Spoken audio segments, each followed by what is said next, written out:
1044 mutation दाखिल खारिज के केस चल रहे हैं। 3 साल से जो पुराने हैं 42, 3 से 9 साल से पुराने हैं 5।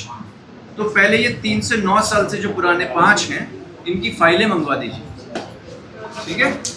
ये आपने एक साथ रखे ही होंगे इकट्ठे, फटाफट मंगवाइए इनको। आप देखें ज़रा, 2 तरह के, एक तो औचक होते हैं जो अब कभी कभी हम करते रहते हैं, और कुछ ऐसे इंस्पेक्शंस होते हैं जो पहले से डिफाइंड हैं, जो रेवेन्यू मैनुअल के तहत हमें करने हैं। तो कमिश्नर को भी 3 साल में एक बार एक तहसील को देखना होता है। तो उस क्रम में ये इंस्पेक्शन आज मेरे द्वारा किया गया।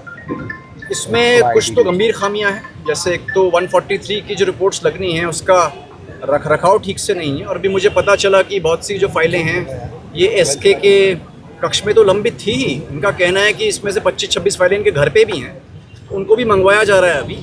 तो ये किसी भी दृष्टि से ये उचित नहीं है। और माननीय मुख्यमंत्री जी के निर्देश हैं कि तहसील, सब रजिस्ट्रार ऑफिस, ये ऐसे कार्यालय हैं जहाँ पे आम पब्लिक का रोज़ वास्ता पड़ता है, इसकी समय समय पे चेकिंग होनी आवश्यक है। और यहाँ की प्रक्रिया भी पारदर्शी होनी चाहिए, अनावश्यक विलम्ब कहीं पे नहीं होना चाहिए। एक जो यहाँ पे ठीक स्टेटस था वो वसूली का था, जो कि संतोषजनक पाई गई। और जो म्यूटेशन केसेस के मामले हैं उसमें कुछ खामियां हैं, जैसे एक तो नोटशीट में नहीं लिखा जा रहा है कि पत्रावली वर्तमान में चल रही है, क्यों चल रही है। लेकिन ओवरऑल निस्तारण ठीक है। जो 3 साल से पुराने मामले 5 हैं, तो उसमें निर्देश दिए गए यहाँ पे तहसीलदार हल्द्वानी को कि अगले 3 महीने में उनको छोटी डेट देते हुए डिसाइड करें।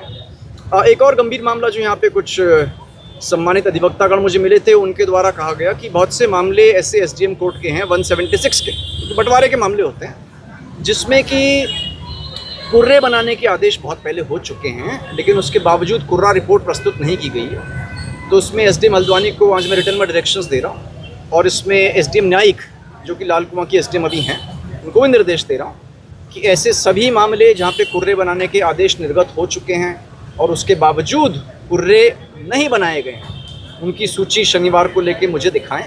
और इसमें अगर कोई संतोषजनक जवाब कोई नहीं दे पाएगा तो उसमें कार्रवाई भी की जाए। वर्तमान तहसील को तो शिफ्ट होने का प्रस्ताव है, और एक बहुत ही मॉडर्न रूम हम लोग बनाने वाले हैं, उस पर काम चल रहा है। तो उसकी डीपीआर इसकी एडीबी की ओर से हो गई है, टेंडर्स भी हुए हैं, कार्रवाई करेंगे। तो मैंने ये कहा है यहाँ पे एसडीएम हल्द्वानी को कि ये पता लगा लें कि जो व्यक्ति हैं क्या उनके कोई केसेस हमारी एसडीएम कोर्ट में या तहसील में चल रहे थे, और यदि चल रहे थे तो क्या ऐसी कोई वांछित रिपोर्ट हमारी ओर से लगनी थी जो जानी चाहिए इस समय रहते और नहीं लगी।